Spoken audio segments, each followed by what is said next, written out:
বর্ধমানে বিজেপি নেতার বাড়িতে হামলা, পুলিশকে হুঁশিয়ারি কাউন্সিলরের। 24 ঘন্টার পরও নীরব প্রশাসন, কমিশনকে কাঠগড়ায় বিজেপি প্রার্থী।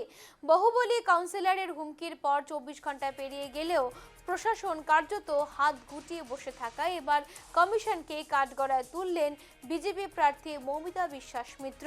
বর্ধমান পৌরসভার 22 নম্বর ওয়ার্ডে গত মঙ্গলবার রাতে বালাম হাট এলাকায় বিজেপি নেতা মহাদেব মালের বাড়িতে হামলার অভিযোগ উঠে তৃণমূল কংগ্রেসের বিরুদ্ধে এবং বিজেপি নেতা মহাদেব বিজেপি প্রার্থীর প্রচারে অংশ নেওয়ার পাশাপাশি নিজ বাড়িতে কর্মীদের জন্য খাবারের ব্যবস্থা করেছিলেন বলে অভিযোগ।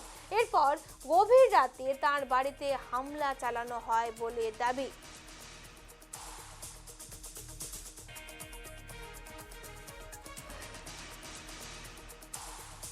কঠিন অবস্থায় আছে পশ্চিমবঙ্গের মানুষ, কঠিন অবস্থায় আছে এবং দক্ষিণ বিধানসভার প্রত্যেকটা মানুষ আজকে পরাধীন হয়ে গেছে।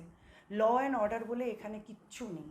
আপনারা দেখেছেন কালকের ঘটনা এবং তার আগে স্বয়ং আমি একজন প্রার্থী হিসেবে যখন রাধা মাধবের মন্দিরে পুজো দিতে গেছি, সেখানে একদম ড্রাঙ্কেন অবস্থায় টিএমসির যারা গুন্ডা তারা রাস্তায় দাঁড়িয়ে অকথ্য ভাষায় গালিগালাজ করেছে এবং একটাই কথা বলেছে যে এই রাস্তা দিয়ে যাবেন না।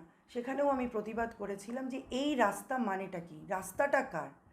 কালকেও একই ঘটনা ঘটেছে, আমি ওখান থেকে প্রচার করেছি এবং আমার এক অতি সাধারণ কর্মী তার বাড়িতে আমি একটু বিশ্রাম গ্রহণ করেছিলাম। আমি আসার পর সেখানে রাত্রেবেলায় ওখানকার বাহুবলী কাউন্সিলর গিয়ে অকথ্য ভাষায় গালিগালাজ করে, অকথ্য ভাষায় থ্রেটনিং চালায়। যখন আমি পুলিশ প্রশাসনকে জানাই, তখন তারা যখন যায়, অত্যন্ত দুঃখের বিষয়, যাদের হাতে ল অ্যান্ড অর্ডার থাকার কথা, যাদের মানুষের পাশে থাকার কথা, যাদের প্রোটেকশন দেওয়ার কথা মানুষকে,